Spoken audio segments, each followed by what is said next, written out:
ามติดบุญเป็นมิตรในทุกที่คอยช่วยเหลือเอื้ออารีห่างคลาคีปลอดโอยภัยบุญพิทักษ์บุญรักษาบุญนำปาให้พบความสุขใสแม้ชีพรับดับล่วงไปบุญส่งให้สุขสวัสดีขอกล่าวคำว่าธรรมะสวัสดีกับบรรดาท่านผู้ฟังแล้วก็ท่านผู้ชมทุกท่านที่กำลังติดตามช่องทำเป็นทีมที่กลุ่มพระสงฆ์อุบาสกอุบาสิการ่วมกันเผยแผ่ธรรมะออนไลน์ตั้งช่องทำเป็นทีมสถานีวิทยุ FM คลื่น 104.50 เมกะเฮิรตซ์วัดฝายหินจังหวัดเชียงใหม่ไลฟ์สดตั้ง Facebook YouTube ซึ่งบรรดาท่านผู้ฟังท่านผู้ชมก็สามารถที่จะรับชมตั้งเฟซทำเป็นทีมเฟซ IDTO ทำเป็นทีมสากลซึ่งในค่ำคืนนี้ก็เป็นคืนวันเสาร์ที่25เดือนธันวาคมปีพุทธศักราช2564เก้ากับผมอัตมาภาพพระครูโสพลปริยัติพร้อมถึงคณะคณาจารย์จากช่องทำเป็นทีมก็ได้นำรายการสังฆพัฒน์ได้นำรายการพระพุทธศาสนา4แผ่นดินมาพบกับบรรดาท่านผู้ฟังแล้วก็ท่านผู้ชมเป็นประจำทุกคืนวันเสาร์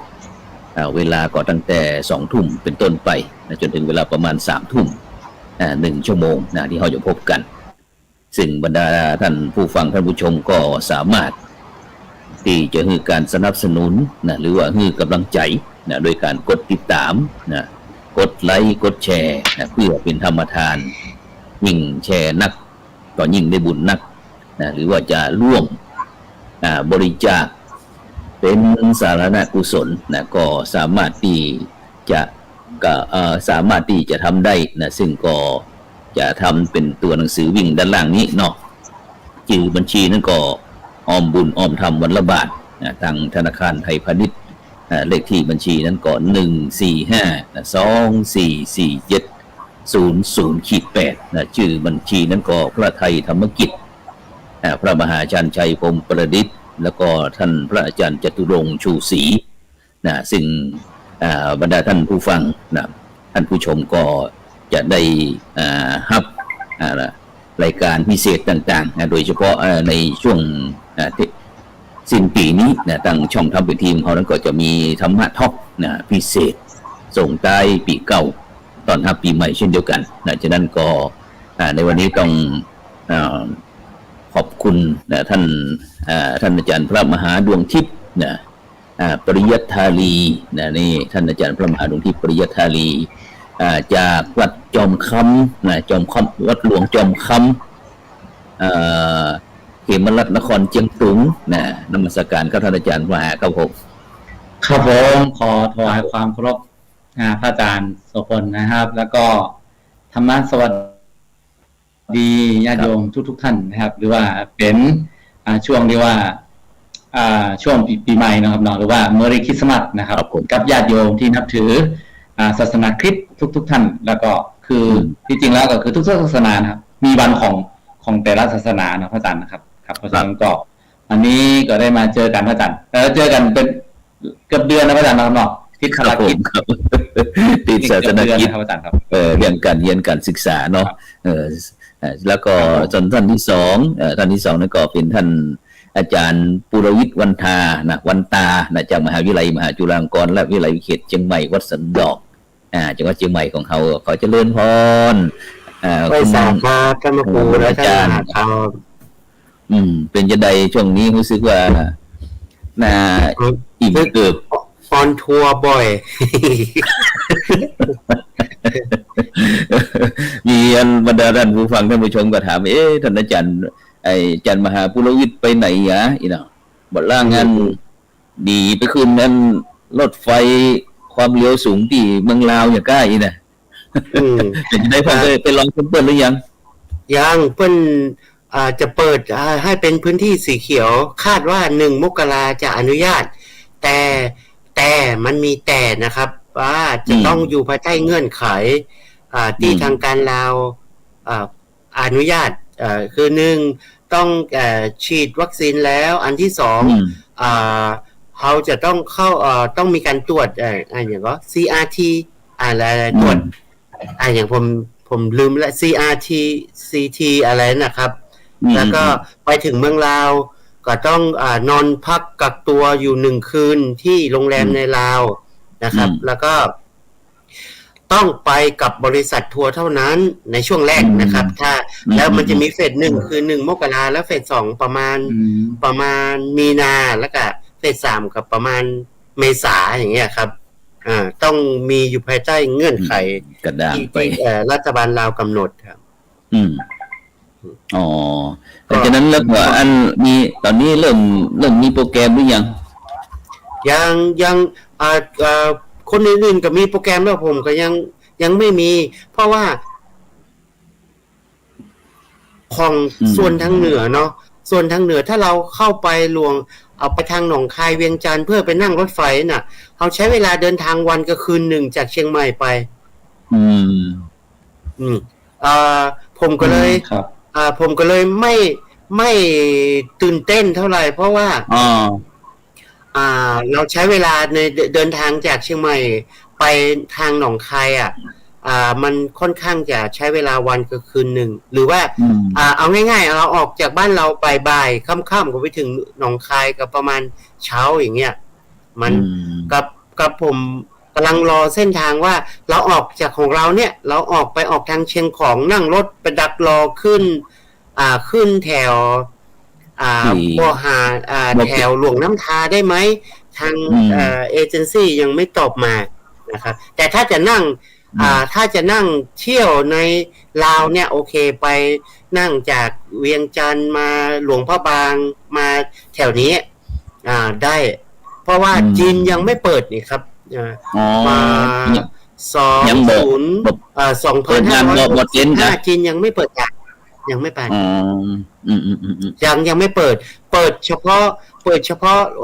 รถขนส่งสินค้าซึ่งทุกวันนี้รถขนส่งสินค้าก็ไปกันที่ด้านบอเตนโมหันกันนั้นทักแล้วเพราะว่าจีนเนี่ยเวลาสินค้าเข้าไปเขามีเงื่อนไขขั้นตอนในการตรวจสอบสินค้าค่อนข้างมีเงื่อนไขเยอะแต่ถ้ามาไทยเนี่ยไทยไม่มีเงื่อนไขอะไรไม่มีเงื่อนไขอะไรหมายถึงสินค้านะฉะนั้นสินค้าจีนมากับรถไฟไทยก็ตอนนี้ก็เยอะแล้วมาใช้เวลาไม่นานก็มาถึงแล้วนะครับฉะนั้นสินค้าจากจีนมา2เส้นทางก็คือมาทางบกก็คือเข้าทางด่านเข้าทางหนองคายก็ยังมีทยอยมาแต่ปัจจุบันนี้ก็เห็นเมื่อสักต้นเดือนที่ผ่านมาก็มีทดลองส่งผักมาใช้เวลาไม่ถึงใช้เวลาวันเดียวก็ถึงละทดลองส่งผักมานอกจากที่เขาจะเดินทางที่ทั้งนั้นเลยมาจากจีนนะครับต่างล่าสุดเนี่ยท่านอาจารย์ปุรวิทย์แล้วก็ไอ้สัญญาณผมไม่ดีหรือว่ายังไงไม่รู้เสียงน่าจะฮัลโหลได้ยินก่อนสัญญาณเน็ตผมไม่ดีหรือว่าของได้ยินเสียงอาจารย์หายเป็นช่วงๆได้ยินอยู่อาจารย์ได้ยินอยู่ฮะได้ยินได้ยินอันแปลว่าเน็ตผมยังดีอยู่หรือว่ายังไงไม่รู้เสียงท่านพระครูหายเป็นวักหายเป็นวักเป็นตอนนะครับถึงจ้ะเราเปลี่ยนฟังดีแล้วตอนนี้ดีแล้วตอนนี้ดี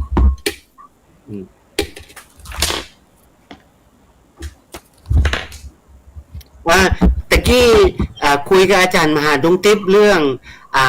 องว่าเชียงตุงเขานิยมฉลองปีใหม่ปีใหม่กันไหมเนี่ยแต่ว่าผมว่าเชียงตุงนี้เรื่องคริสต์มาสนี่ค่อนข้างจะคึกคักเนาะแล้วก็ที่ท่านอาจารย์มหาว่าที่บทคริสต์บทลาหูใช่ไหมบทลาหูนองผากลางหน้าครับอันนั้นก็ เขาจัดงานถ้าเป็นช่วงนี้ถ้าไม่มีโควิดเขาจัดงานทุกปี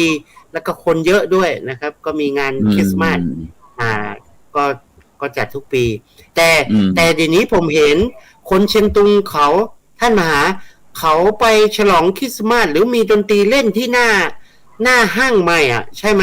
ห้างมันเปิดแล้วใช่ไหมครับที่ทางหนองแก้วอ่ะใช่ห้างไฮเปอร์ซูเปอร์มาร์เก็ตเปิดแล้วมาเมื่อกี้เห็นเหมือนน้องๆเขามีถ่ายวิดีโอมีการเต้นคริสต์มาสมีเต้นคริสต์มาสกันอยู่นะฮะคนเชียงตุงเป็นพุทธแต่ก็ฉลองคริสต์มาสเหมือนเพื่อนที่เป็นคริสต์คึกคักเหมือนกันครับส่วนที่ไปเนี่ยตามน้ำอายตารก็ตามน้ำคือใครจะมาเนี่ยตุงนะเขาดาวนี่ไม่ค่อยตื่นเต้นไม่ค่อยสนุกสนานเท่ากับคริสต์มาสครับคริสต์มาสผมว่าสนุกมีของพี่น้องคนเผ่าแสงสีกันฮะเปิ้นอาจจะมีแสงสีเนาะแสงสีความมีสิ่งหล่อของพี่น้องชนเผ่าเปิ้นก็นับถือคริสต์ก็เยอะไงก็มีการเต้นแบบจังหวะเชียงตุงเต้นแบบจังหวะพี่น้องชนเผ่าก็มีเยอะอยู่ครับที่เขาเป็นอีก้ออาคาลาหูอะไรเนี่ยครับเขาก็เต้นสนุกสนานเขา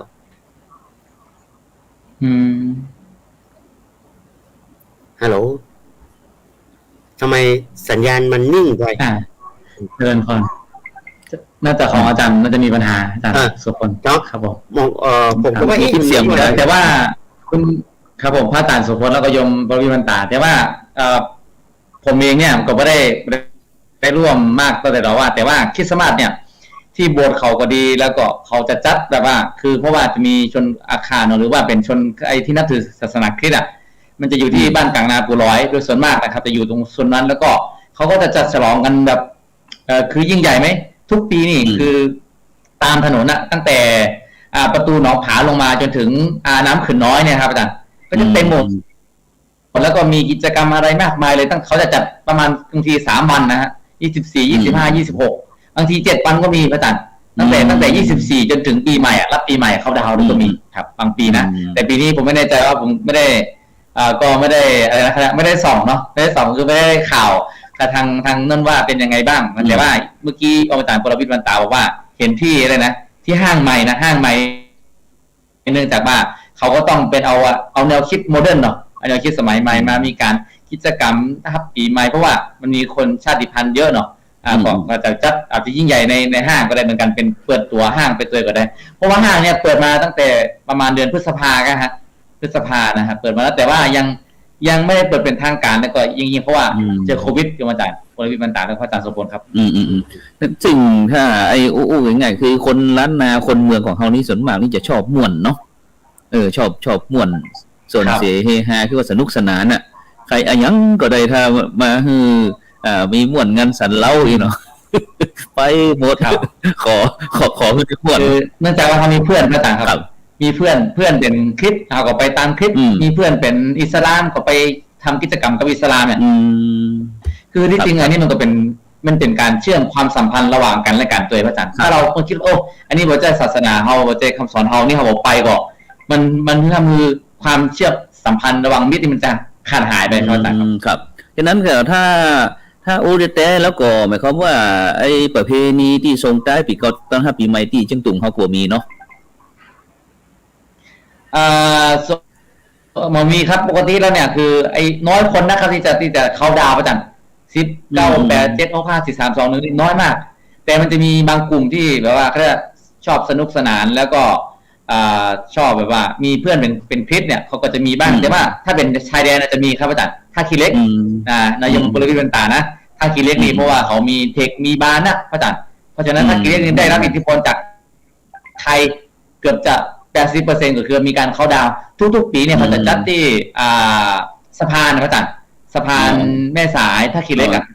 มีการเรียกว่าเอานักร้อง2 ประเทศมารวมกันแล้วครับโอ้ยิ่งใหญ่เลยเนาะบริเวณตาน่าจะเคยได้ข่าวอยู่กันอาจารย์บริเวณตาน่าจะได้ข่าวยิ่งใหญ่เลยครับแลกเปลี่ยนกันแล้วก็เปิดด่าน ทั้งคืนทั้งวันพระอาจารย์นะถ้าเป็นปีใหม่นะทุกปีนะที่ผมอ๋อจัดหมายความว่าจัดคอนเสิร์ตครับผมจัดคอนเสิร์ตใหญ่เลยเนาะถ้าไอ้คอนเสิร์ตใหญ่เลยแล้วก็ซึ่งไอ้ถ้าแต่แล้วก็อย่างที่ไอ้เชียงใหม่ท่านอาจารย์ปุรวิทย์ยังประเพณีไอ้ที่ว่าส่งท้ายปีเก่าต้อนรับปีใหม่แต่นี่ประเพณีคนเมืองเฮามีว่ะคนเมืองเฮาบ่มีครับเฮาเพิ่งมารับวัฒนธรรมเขาดาวเมื่อสังคมมันเปิดมาแล้วรู้สึกว่ามันจะเป็นการรณรงค์แนวเพื่อการท่องเที่ยวของรัฐนะครับผมจำมาได้ว่ามันเริ่มเมื่อใดอันนี้ผมพอดีผมเคยอ่านอยู่แต่จำข้อมูลมาได้น่าจะสักถ้าไม่ผิดนะน่าจะเริ่มรณรงค์เพื่อ10 ปีได้ก่อนแต่ประมาณ10 ปีหรือ15 ปีเนี่ยเริ่มมีโดยเฉพาะเชียงใหม่เริ่มมีการจัดเขาดาวที่ท่าแพที่ริมน้ำปิงอย่างเงี้ยครับที่สะพานนวรัตน์ริมน้ำปิงก็สักผมว่าประมาณสัก15 ปีที่มันเป็นรูปเป็นร่างขึ้นมานะครับเพราะก่อนหน้านั้นเราจะไม่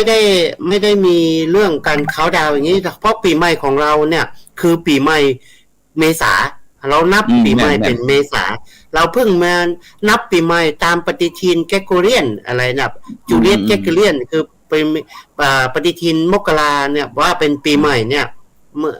โดยเฉพาะล้านนาเราก็ไม่น่าจะเกินไม่ถึง100 ปีมั้งที่เรารับเรื่องการนับปฏิทินอย่างนี้มานะครับอันนี้ผมขอโทษเนี่ยผมจำไม่แม่นนะครับจำไม่แม่นเพราะว่าไอ้เจริญพรก็มันเป็นเรื่องอาจารย์มันเป็นเรื่องของเรื่องการรณรงค์โปรโมทเพื่อการท่องเที่ยวด้วยนะครับเมื่อก่อนเพราะว่าไทยเราหรือเชียงใหม่เราเนี่ยรายได้ที่เป็นรายได้ของเมืองเนี่ยเรามาจากการเป็นพื้นที่ท่องเที่ยวมันก็เลยรณรงค์ให้มีกิจกรรมทีนี้หลายพื้นที่เขาก็เอาจับจุดนี้ตรงคริสต์มาสก็จะมีการติดไฟอย่างสขัวเล็กอะครับตอนนี้เขาก็ให้สัญญานามขัวเล็กเมื่อก่อนขัวเล็กเป็นแหล่งมั่วสุมของเด็กๆวัยรุ่นตอนดึกไปนั่งมั่วสุมกันนั้นตอนนี้เขาก็เอาขัวเล็กเขาก็เปลี่ยนไฟขัวเหล็กทุกฤดูกาลปีใหม่เมืองแต่แปลกนะเข้าพรรษาหรือว่าวิสาขบูชานี่วิสาขานี่ก็มีเปลี่ยนอยู่แต่เข้าพรรษานี่ไม่มีติดไฟก็มีคริสต์มาสนี่เขาก็เปลี่ยนไฟก็มีสีสันโดยมากตอนนี้เราก็เล่นเรื่องแสงสีของไฟเดี๋ยวนี้ตามห้างหรือว่าตามร้านอาหารที่ร้านอาหารหรือว่าแหล่งท่องเที่ยวที่เอกชนเขาดูแลเขาก็เริ่มโปรโมทเชิญชวนให้คนไปถ่ายรูปเช็คอินถ่ายรูปเช็คอินที่ร้านของเขาอย่างเงี้ยครับก็เยอะอยู่ครับฉะนั้นง่ายๆว่าคนไทยเขานี่โชคดีเนาะมีปีใหม่นักเนาะโดยเฉพาะมีปีใหม่นี่เป็นนั่นปีใหม่จีนด้วยนะปีใหม่จีนตุ๊ดจีนเราก็คึกคักนะตุ๊ดจีนก็การขายก็สนุกสนานตุ๊ดจีนเนี่ยเพราะว่าอะไรเพราะว่าคนเราส่วนหนึ่งเราก็เป็นลูกน้องของเฒ่าแก่อากงซออาม่าคนจีนเนี่ยไอเฮียคนจีนเนี่ยเจ้าของธุรกิจเนาะห้างร้านธุรกิจต่างๆส่วนมากก็จะเป็นพี่น้องที่ค้าขายก็เป็นคนจีนเนาะเชื้อสายจีนแต่จีนดั้งเดิมที่พวกครัวเสือผืนหมอนใบจากไอ้เมืองจีนนี่ตอนนี้บ่มีแล้วเนาะตอนนั้นจะเป็นรุ่นลูกรุ่นหลานเนาะตอนนี้จะน่าจะเป็นรุ่น3รุ่น4แล้วเนาะตุ๊ดจีนแล้วก็แต่ปีใหม่ของเขาก็คือเทศกาลมหาสงกรานต์เนาะใช่ครับฉะนั้นไอ้ที่อาจารย์ปุรวิทย์ได้อู้ตะกี้บอกว่าความจริงแล้วตั้งล้านนาของเฮาก็บ่มีส่งท้ายปีเก่าต้อนรับปีใหม่นี้แต่มันดีอย่างนึงท่านอาจารย์ปุรวิทย์ที่อย่างอาจารย์ปุรวิทย์อู้นั่นแหละว่ามันเป็นการนั้นที่หารายได้คือว่าในเรื่องเศรษฐกิจแต่กับประทับใจกันว่าพระพุทธศาสนาเขาก็มันกลมกลืนเหมือนกันนะเนาะมีการสวดมนต์ข้ามปีบัดเดี๋ยวเข้าใจสับว่าพหุวัฒนธรรมคำเมื่อก่อนเนี่ยพหุวัฒนธรรมเราคนไทยนี่ตุ ตูดไทยก็เอาตูดจีนก็เอาตูดฝรั่งก็เอาเนี่ยเอาทุกตูดครับตูดเอาทุกตูด ไม่ใช่ตูด แล้วก็มีตูดแบบไม่ใช่ตูดต่อเต่าสระอูดอเด็กนะต่อเต่ารอเรือสระอูสบฤษีตรูดแปลว่าเทศกาลน่ะ ตุดจีนตุดไทยพี่น้องตุดลาว มีคนมากระแซะมีคนมาแซะว่ามึงเนี่ยสลิดป้อเช่นอุ้ยเช่นมอนป้อแม่มึงคนเมืองตึกแตกแล้วก็บัดเจ้ได้ไปเรียนโรงเรียนคริสต์เฮียนโรงเรียนวัดนี่แหละพอมาคริสต์มาสปุ๊บแต่งใส่ชุดแดงมาเมอรี่คริสต์มาสถ้าคือแน่แจ๊แกเขาแซะนะถ้าคือแน่แจ๊พอวันวิสาขบูชามึงยังแบบใส่ชุดขาวมาสวัสดีสุขสันต์วันวิสาขบูชาด้วยเนาะจริงๆผมว่าเราก็น่าจะรณรงค์อย่างนี้นะตรงนี้น่าสนใจเพราะว่าอาจารย์วันเราพูดจริงๆเนาะวันคริสต์มาสก็คือวันเกิดของพระเยซูซึ่งพระเยซูท่านก็นับถือคำสอนมาจากศาสนายิวนับถือพระเจ้าองค์เดียวคือพระยาโฮวานะครับว่าศาสนาคริสต์ก็นับถือพระยาโฮวาแต่มีศาสดาคือพระเยซูซึ่ง25นี้เป็น25ธันวาถือว่าเป็นวันเกิดของพระเยซูไงเพราะว่าถ้าอันวันเกิดของพุทธเจ้าทำไมมูสู่เขาเนี่ยบัดแต่งชุดขาวมาสุขสันต์วันวิสาขบูชาอย่างเงี้ยจริงๆมันน่าจะมีการรณรงค์เพราะคนไทยเราหุ่มหรือแล้วแต่ว่าวิสาขบูชามันอาจจะมาม่วนก็ได้มั้งเพราะว่ามันบ่ได้มีลักษณะแนวเฉลิมฉลองสนุกสนานแต่ว่าคริสต์มาสนี่มันจะแนวคนไทยนี่อันม่วนที่ไหนไปที่หั่นไงครับม่วนที่ไหนไปที่หั่นอันใดโดดีดงโดดีดงนี่ไปเลยถ้าประยุกต์หนอพ้องหนอพุทโธสมาละหังนี่บ่ายๆแล้วเนาะมันแค่เงียบๆหน่อยถ้าว่าขวาย่างหนอซ้ายย่างหนอเดี๋ยวเขาจะลำพึงว่าขวาย่างหนอซ้ายกับย่างหนอท่านฉะนั้นก็ตรงนี้ก็เป็นนานาทัศนะนะที่ท่านอาจารย์ปุรวิทย์วันตางเขาก็ได้ทั้งท่านอาจารย์มหาลงทิพย์ดูมีความคิดเห็นจะได้เมื่อได้ยินท่านอาจารย์ปุรวิทย์บอกว่าคนเมืองเขานี่ชอบสนุกสนานเพราะว่าแต่ไหนแต่ไรมาละเรื่องสนุกสนานม่วนงานสันเล่าแล้วก็การพนันขันต่ออยู่นะชอบเลยนะที่มณฑลจันทร์ผ่านตรงที่ก็ในมุมมองของผมก็ว่าประมาณนั้นนะพระอาจารย์ครับก็เอาสังเกตเห็นจากว่าคือทุกอย่างเนี่ยพิธีกรรมของล้านนาเขาเนี่ยพระอาจารย์ก็มันจะมีส่วนที่ว่าอย่างสมมติยี่เปงนะครับยี่เปงก็เป็นสนุกสนานนะปล่อยโคมไปเล่นการแล้วเล่นเนี่ยสมัยก่อนเนี่ยถ้าเป็นสงกรานต์ก็มีการปิดตาตีหม้อขึ้นต้นน้ำมันนี่นะพระอาจารย์เนาะขึ้นต้นน้ำมันกะอันนี้คือแล้วก็ม้ามาเจ้าคอกเนาะเจ้าคอกนะครับม้าเล่นไม้นะครับเล่นกันเป็นต้นคือผมรู้แล้วว่าคือคนล้านนาก็ดีคนแถบคะแนนอาณาจักรล้านนาเดี๋ยวก็ลาวนะครับ12 ปันนาเจียงตุงเองนะครับล้านนาเราของเขาเองเนี่ยผมว่ามันชอ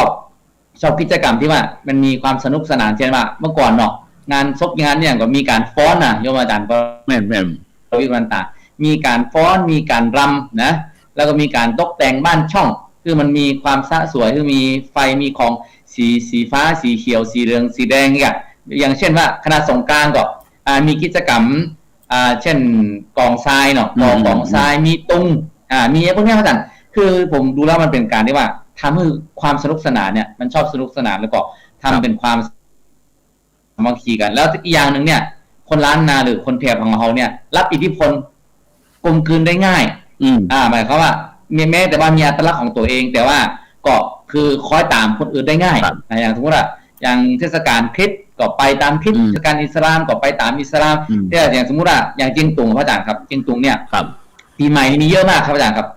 เช่นว่าปีใหม่คริสต์เนาะ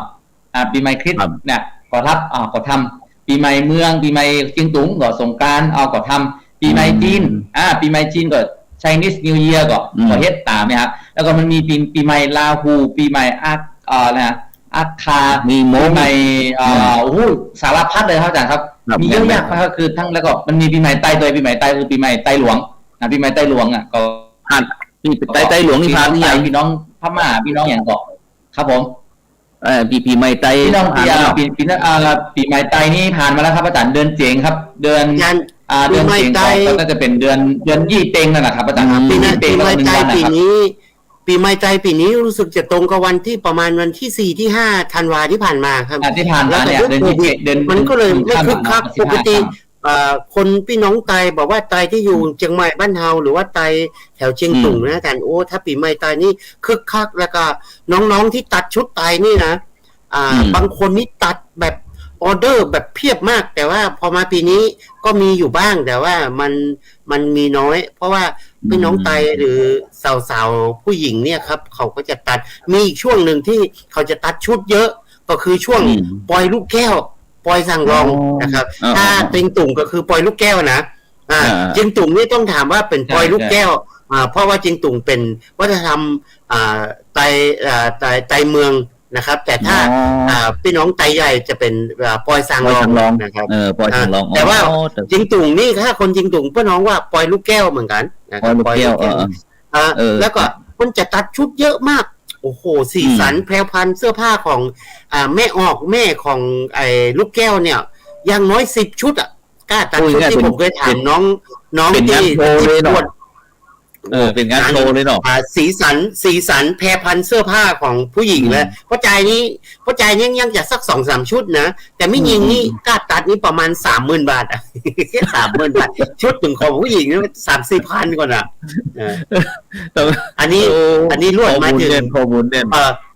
ลวดมาถึงว่าปอยอันนี้ไงแต่ว่าปอยปีใหม่ไตเนี่ยโอ้คึกคักครับคึกคักเพราะว่าที่จริงตุ่งนี่ก่อนปีใหม่ไตก็จะเป็นก่อนท่านหาก่อนหรือว่าหลังจะ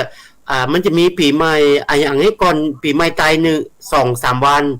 2-3 วันหรือกี่วันแล้วก็จะปีใหม่ไตแล้วหลังนั้นก็จะเป็นปีใหม่ลาหูอาคาแต่ส่วนมากแล้วก็จะบอกจะไม่แน่ใจว่าเป็นอาคาหรือแบบแต่ว่าถ้าเป็นอาคานี่เขาจะเอาคริสต์มาสนะคริสต์มาสเป็นรัฐแต่ว่าไม่แน่ใจว่ามันมีปีใหม่ก่อนปีใหม่ไตแต่ว่าโดยส่วนมากแล้วปีใหม่ไตเนี่ยปีนี้นี่ถือว่าอย่างที่โยมอาจารย์ปรวิทย์วันตาว่าคือคนโควิดเนาะคือทำให้คนที่มันบอกคึกคักเลยปีนี้นี่คือเงียบมากปีใหม่ไตเป็นปีที่เงียบที่สุดเท่าที่ผมเคยเจอมานะครับอาจารย์เพราะปีที่แล้วนี่ยังถือว่าคึกคักอยู่นะปีนี้ถือว่าเป็นปีที่เงียบที่สุดเพราะปีที่แล้วนี่ผมจำได้ว่าผมอยู่ที่ตองจีอาจารย์ครับอยู่ที่ตองจีเนี่ยก็ไปมันมีเขาจะนิมนต์พระครับนิมนต์พระแล้วก็เขาก็จะไปเจริญพุทธมนต์นะครับอาจารย์เพราะว่ามันมีนะครับแต่ว่าปีนี้นี่คือเงียบนะปีใหม่ไตนี่เงียบทั้งในประเทศไทยนะครับทั้งล้านนาเจียงใหม่แม่ฮ่องสอนพวกนี้ครับเป็นแห่งพวกนี้เงียบหมดเลยครับเจียงตุงเงียบจางปางหลวงตองจีเงียบหมดเพราะว่าโควิดนี่แหละครับอาจารย์ครับแล้วก็สถานการณ์การเมืองตัวอาจารย์ครับถ้าอู้ถึงเรื่องนั้นไอ้โควิดตอนนี้อันโอไมครอนนะที่ประเทศไทยเขากำลังตื่นใจนี่นะตั้งเจียงตุงเฮานี่เป็นจะได้พ้องครับท่านอาจารย์มหาลุงทิพย์ครับ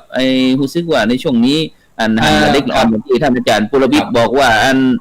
จะมีการหยาดน้ำหมายตารู้สึกก็จะมีงานบุญจะนักเหมือนกันนะที่เจียงตุงของเขาในช่วงนี้ตอนนี้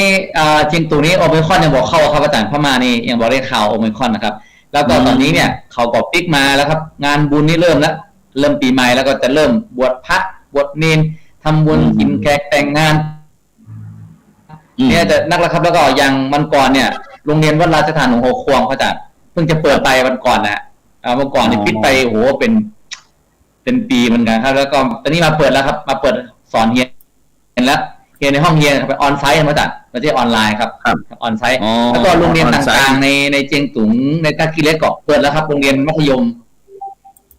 ครับผมเรียนมัธยมโรงเรียนเด็กๆนะครับก็เริ่มเปิดแล้วครับเปิดเกือบน่าจะทั่วประเทศครับอาจารย์ครับก็คือว่าถ้าสิ้นปี64ขึ้นปี65กับพัฒนากันว่าถ้าด่านเปิดอีกเนาะเขาก็จะได้มีโอกาสไปกอยเพราะว่าตั้งใจจะไปจังตุง2 ปีละเลยบ่ได้ไปกับเตี่ยก็งอมหาล่ะก็กับโรงเรียนที่บ้านอย่างก็ที่วันนั้นที่ห้องประชุมกันน่ะโรงเรียนโรงเรียนบ้านจอน ก็นะ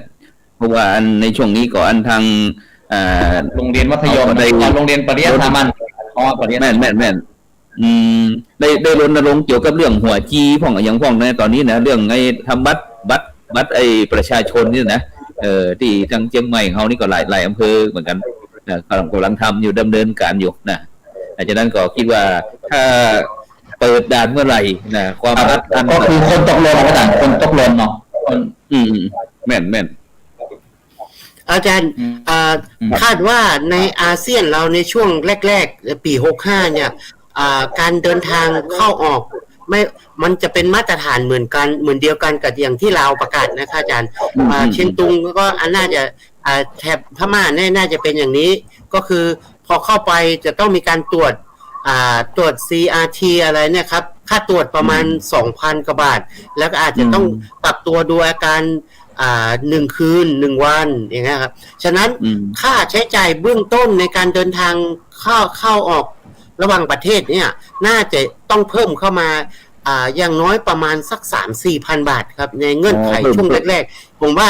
ในช่วงครึ่งปีแรกเนี่ยน่าจะเป็นอย่างนั้นครับค่าใช้จ่ายอาจจะมากกว่าเมื่อก่อนเพราะว่ามันจะต้องมีการตรวจเพื่อความปลอดภัยเห็นว่าเมื่อก่อนไปบางประเทศกลับมาเมืองไทยก็ต้องตรวจซ้ำอีกทีนึงอย่างเงี้ยครับตอนนี้เวียดนามก็ประมาณผ่อนป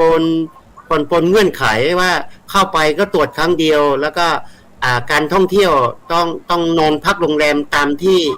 บริษัททัวร์ต้องไปเป็นกรุ๊ปอะครับจะไปเองยังไม่ได้อย่างเงี้ยครับนะ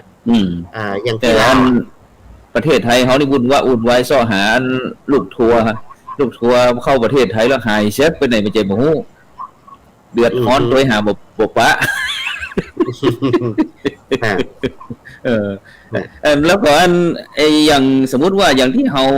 2 เข็ม 3 เข็มที่ในประเทศไทยของเขาเนี่ยท่านอาจารย์ปุรวิทย์มันจะได้มันบ่เป็นที่ยอมรับหรือว่าจะได้ถ้าไปแถบยุโรปแถบตะวันตกเขาไม่ยอมรับไอ้ที่2 เข็มอะไรนะซิโนแวคไอ้2 เข็มอะไรนี่หลายประเทศไม่ยอมรับครับมันจะต้องเป็นพวกแอสตราเซเนกาหรืออะไรพวกนี้มาถึงแถบยุโรปนะครับแถบยุโรปยังของอาตมานี่ไอ้ซิโนแวค2 เข็มแอสตรา1 เข็มเป็นเข็ม3แล้วนะผมว่าจะรอดบ่รอดมุ่นด้วยนะถ้าอาจารย์จะเดินทางไปพระสิงห์ UK ขอวีซ่าน่าจะไม่ผ่านน่าจะไม่ผ่านแม่บ่ผ่านฉะนั้นเขาก็ได้บ่ผ่านก็เป็นอย่างเดียวเนาะรอมันผ่านฉะนั้นเนี่ยท่านอาจารย์ปุรวิทย์ที่เขาได้กันเนี่ยก็คือเรื่องเพราะว่ามันไกลเนาะไกลแ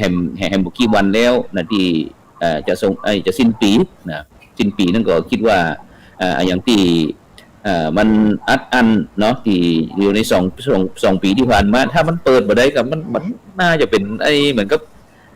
น้ำปลาไหลหลากกันนะเนาะบอกว่าจะเป็นเรื่องการท่องเที่ยวตอนนี้รู้สึกคนไทยจะตื่นเต้นกับคนไทยนะเราชอบไปเช็คอินจะตื่นเต้นกับรถไฟกู้อะไรของลาวจีนรู้สึกว่าคนไทยเราจะตื่นเต้นอันนี้มากอยากไปกันเยอะอยากไปลองไปเพราะคนไทยเขาก็อยากความจริงของเขานี่มันมีโอกาสประเมินเนาะแต่เนื่องจากที่สถานการณ์เนาะมันบ่อำนวยบ่เอื้อก็เลยต้องไปใจบริการของงั้นพี่น้องบ้านใกล้ประเทศใกล้เคียงก่อนเพราะว่าประเทศไทยของเขานี่มันเตี้ยมันมีอย่างเนื้อเนาะมันก็เลยทำให้การพัฒนาบ่ต่อเนื่องนะฉะนั้นอาจารย์ปุรวิทย์เชื่อก่อว่าในที่อย่างว่าเป็นว่ากองทุนเพื่อความเสมอภาคทางการศึกษาเนี่ยปีล่าสุดปีเทอมภาค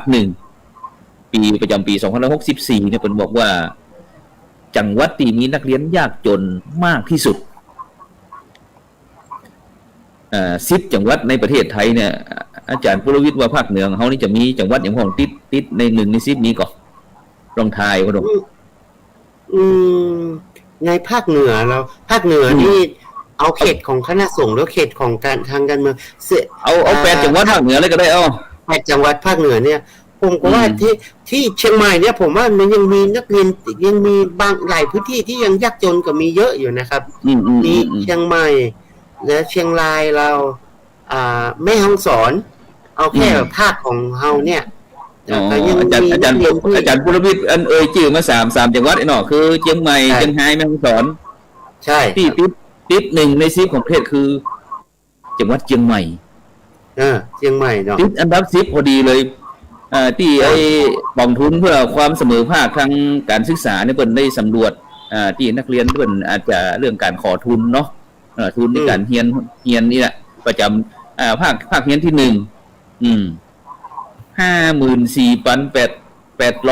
54,881 คนอันดับ10โอ้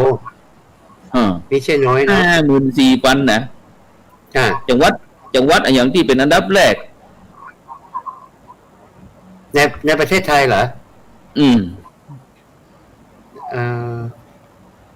ผมว่าทางอีสานหรือเปล่าอีสานเนาะทางอีสานเหมือนจะ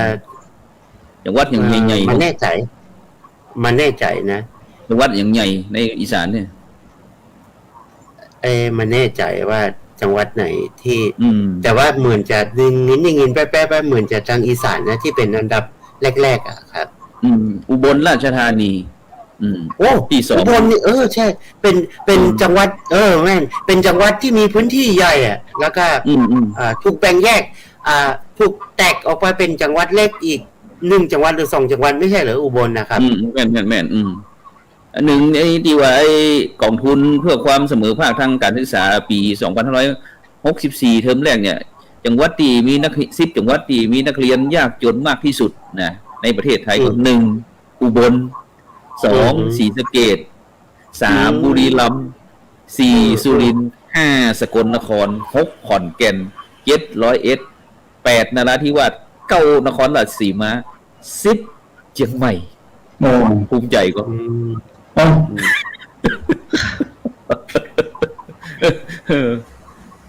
ที่มีนักเรียนยากจนเนี่ยนะอาจารย์ครับแม่นครับเนี่ยมีเชียงใหม่เฮาติดท่านอาจารย์มหาหลวงทิพย์ถ้าตามมุมมองอาจารย์มหาหลวงทิพย์นี่มันเป็นไปได้ก่อนมันเป็นไปได้ก็เพราะว่ามันอาจจะมาจากว่าชนแบบว่าชาติพี่น้องชาติพันธุ์ที่อยู่แถบภูเขากับครับนักหรือว่า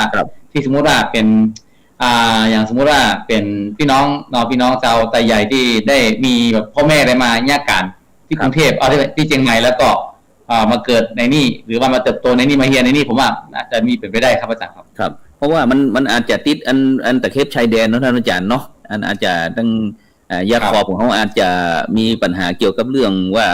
อันตกสำรวจห้องอย่างวงต่างๆครับก็เลยมีเพิ่มขึ้นนะครับฉะนั้นในช่วงนี้ครับช่วงหน้าฤดูหนาวเนี่ยเขาก็จะสังเกตว่าพี่น้องทั่วสารทิศนะใครก็อยากจะขึ้นมาตั้งภาคเหนือตั้งภาคเหนือครับจะเอาบอกว่าผ้าห่มสบงจีวรยารักษาโรคของปัจจัย4ขึ้นมาร่วมบริจาคนะครับซึ่งวันนั้นหันตีพี่น้องตั้งเจียงตุงหันนั้นหมู่ยูทูบเบอร์ทั้งเจียงตุงเขาเป็นนั้นไปถวายจาก FC จากประเทศไทยเขานี่แหละไป4 เมืองเขาก็หันไป4 เมืองครับผมอาจารย์แล้วพออันพอดีอาจารย์เห็นมีกลุ่มสังฆะทุกพี่มหาแก้ววัดสามัคคีกัดเต่าก็แม่นออกคลิปอันนี้เป็นผ้าห่มครับผ้าห่มไปแจกกันหนาวผู้สูงอายุนะอันนี้ฮะเนี่ยตัวนี้ไอตัวห่มกันหนาวก็ตอนนี้พระสงฆ์เรารุ่นใหม่ก็รณรงค์เรื่องนี้ก็โอเคอยู่เห็นมีคนบริจาคเยอะอยู่เหมือนกันพอทยอยทำกันไปนี่ใช่ทุกละ200นะฮะ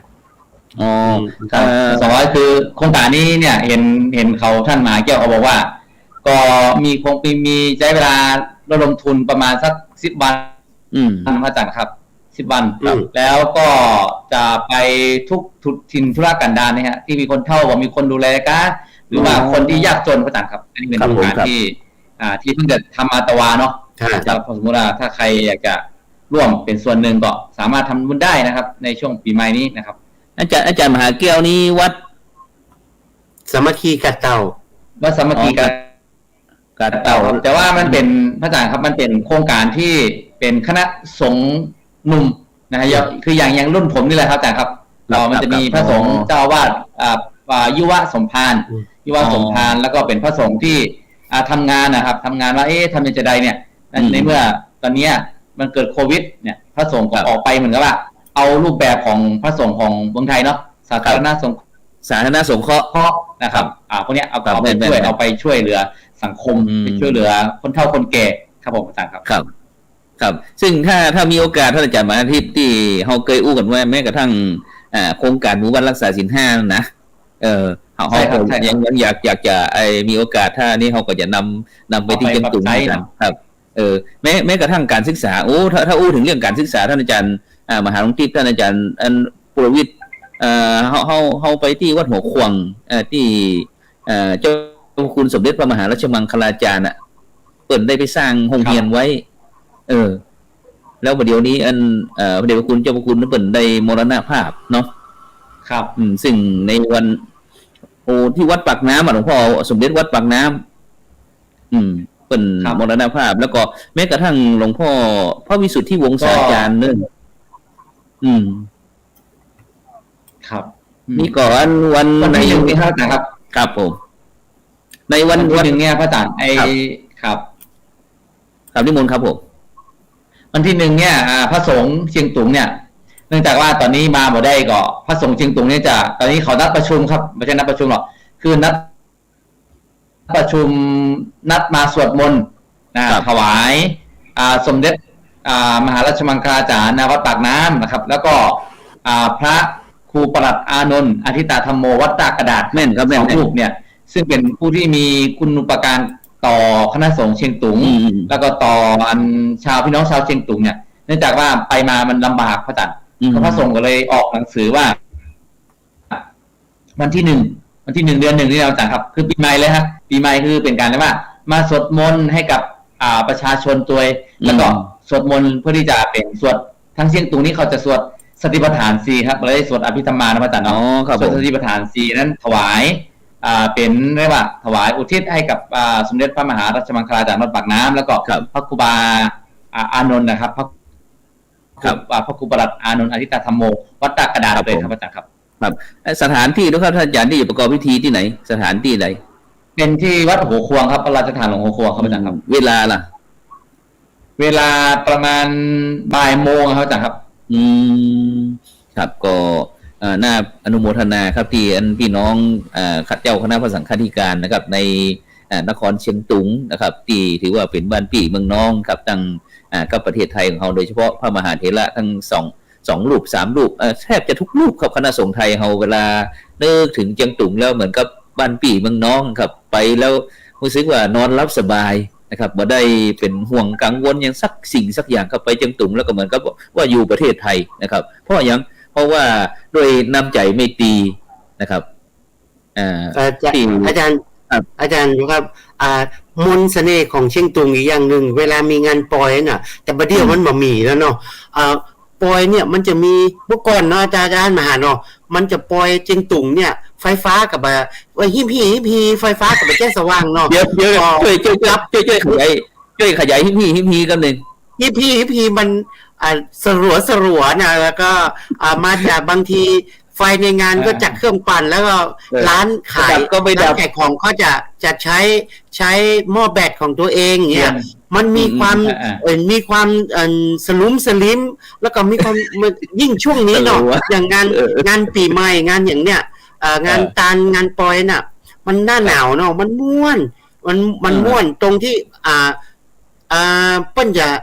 เอาง่ายๆกิจกรรมหลักที่ไงมหกรรมของเปิ้นเนาะ1ขายข้าวหลามเนาะขายข้าวหลามข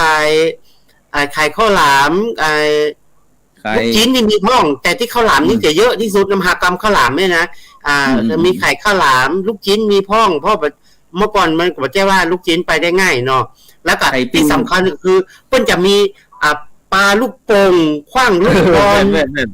บักคกลกเนี่ยบักคกลกที่เป็นไฮโลหลวงนั่นนะมีร้านม่วนหนุ่มๆสาวๆก็สนุกสนานก็คือว่าสาวๆก็จะมาเป็นเจ้ามือบักคกลกแล้วก็ดึงเชือกบักคกลกไหลลงมาครุกนี่นะครับแล้วก็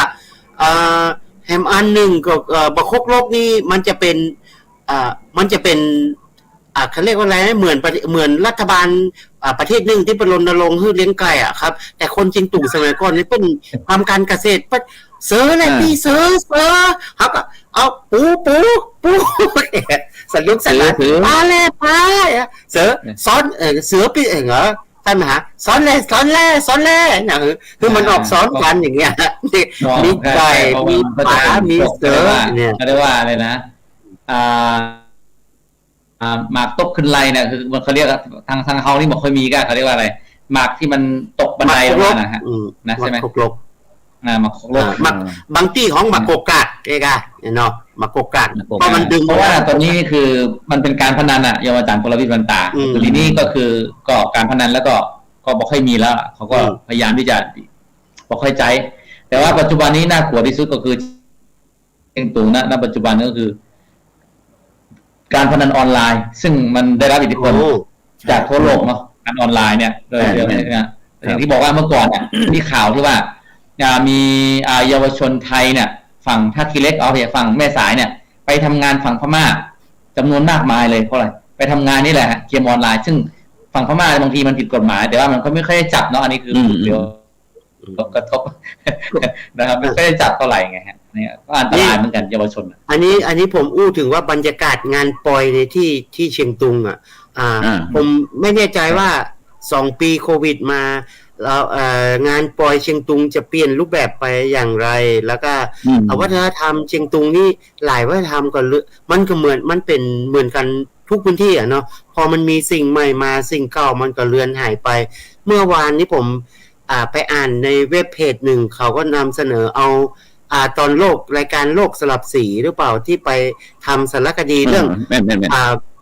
คู่หนุ่มสาวที่ทำประกอบพิธีตานทำน้ำอ้อยยุครุ่นสุดท้ายของเชียงตุงอย่างเงี้ยตรงที่เขาบอกกับประเพณีตานทำน้ำอ้อยเปิ้นจะตานพร้อมกับมันยังมีอยู่ได้ว่าตามหลวงแต่มันมีน้อยนะมีน้อยนะฮะแต่ความค่านิยมมันเสื่อมไปแต่ผมว่าอันนี้มันทำให้สร้างให้คนคู่หนุ่มสาวคู่ผัวเมียรู้สึกเขาเรียกว่าอะไรเหมือนส่งเสริมให้มีความรักยิ่งกว่าในวันวาเลนไทน์ก็เพื่อให้เขาย้อนกลับมาว่าชีวิตคู่ในการสร้างเนื้อสร้างตัวของเขาเนี่ยจะต้องมีความหวานชื่นเหมือนน้ำอ้อยคือใช้หลักศาสนาเข้ามากระตุ้นให้คนเขาเรียกว่าสำนึกรักซึ่งกันและกันอะไรนะครับผมว่าไอ้ตัววัฒนธรรมตรงนี้เนี่ยมันเลือนหายไปแล้วก็มันรับสิ่งใหม่มาแล้วเขาเรียกจิตสำนึกในเรื่องครอบครัวสถาบันครอบครัวดั้งเดิมน่ะมันก็จะค่อยเลือนหายไปเหมือนเมืองไทยเราจะจริงๆแล้ววัฒนธรรมการทำน้ำอ้อยมันเป็นวัฒนธรรมที่ส่งเสริมความรักในครอบครัวของคู่หนุ่มสาวที่สร้างเนื้อสร้างตัวด้วยกันอย่างเงี้ยครับมันก็เป็นวัฒนธรรมที่อยากให้มันมีขึ้นนะครับมันมีขึ้นผมงานอันปอยที่ที่เชียงตุงแล้วเนี่ยอย่างหน้าที่น่ายกย่องคือที่เขาจะหันในปัจจุบันนี้ก็คือเรื่องลำวงครับโอ้โหเนี่ยโอ้ดังมากนักติ๊กต็อกมากเลยครับลำวงอย่างนี้เมื่อก่อนท่านทหารเมื่อก่อนเอ็ดดี้เนาะนักร้องคนเมืองเอาเพลงลำวงวันเดียวนี้มีไม่ยิงไอ้น้องบุษบาแล้วมาร้องโอ้โหเพลงลำวงเชียงตุงคึกคักอีกแล้วคือคักอีกแล้วเพลงลำวงเชียงตุงครับมันมีความเชื่ออยู่ในพระจันทร์ลำวงเนี่ยมันก็เป็นงานสนุกสนานเนาะครับเป็นงานสนุกสนานแล้วก็ถามมาจริงๆนะถ้าเป็นงานที่แบบเกี่ยวกับงานสนุกสนานเกี่ยวกับงานแต่งงานหรืองานที่มันแบบเชิงที่ว่าเป็นเชิงเพื่อนเชิงโลกียะอย่างเงี้ยว่าก็คือว่าเป็นงานบุญก็ตามแต่ว่ามันเป็นแบบว่าไม่ใช่งานบุญแบบอาศัยกรรมฐานจ๋านะครับก็จะมีลำวงแล้วก็ตอนนี้นะพระอาจารย์นะบอกว่าโอ้ยแบบ TikTok นี่มีคนไทยมาคัฟเวอร์นักครับไอ้ลำวงของที่ว่าเป็นนักร้องของนางคำหอม นางขมอมเนี่ย ครับ เขาจะร้องเพลงที่ว่าเหมือนอะไรนะเหมือนกายเหมือนควายเห็นก้ามาจากนะครับถ้าภาษาเหมือนควายเห็นก้าน่ะเขาก็จะมาฮ้องโอ้แบบสนุกสนานกันใหญ่เลยครับตอนนี้ครับซึ่งโดยเฉพาะอันประเพณีการแต่งตัวการแต่งตัวเนี่ยเขาจะหันว่าสาวลุงวงของเขาเนี่ยใส่เสื้อเนี่ยเพราะว่าจะเป็นผ้าถุงที่น่ายกย่องคือเรื่องผ้าถุงเห็นผ้าถุงนี้ปุ่นเปียงมาตาตอมหรือว่าตาตุ่มปุ่นวางบนหลังเท้าเลย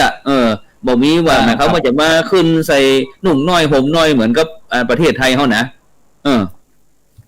แล้วก็เสื้อปัจจุบันนี้อาจารย์พระครูครับปัจจุบันนี้รับจากติ่งเป็นติ่งไทยละไทยก็เป็นติ่งเกาหลีแต่น้องๆทางเชียงตุงก็เป็นติ่งไทยครับเมื่อก่อนเมื่อสัก15 ปีอย่างที่ผมเคยเล่าน่าจะเคยเล่าในรายการเราหรือเปล่าเด็กๆสาวเชียงตุงก็จะใส่ผ้าถุงใส่เสื้อแบบพื้นบ้านไปโรงเรียนไปจองไปตักกะโตพอจะมาใส่ชุดเดรสเนี่ยต้อง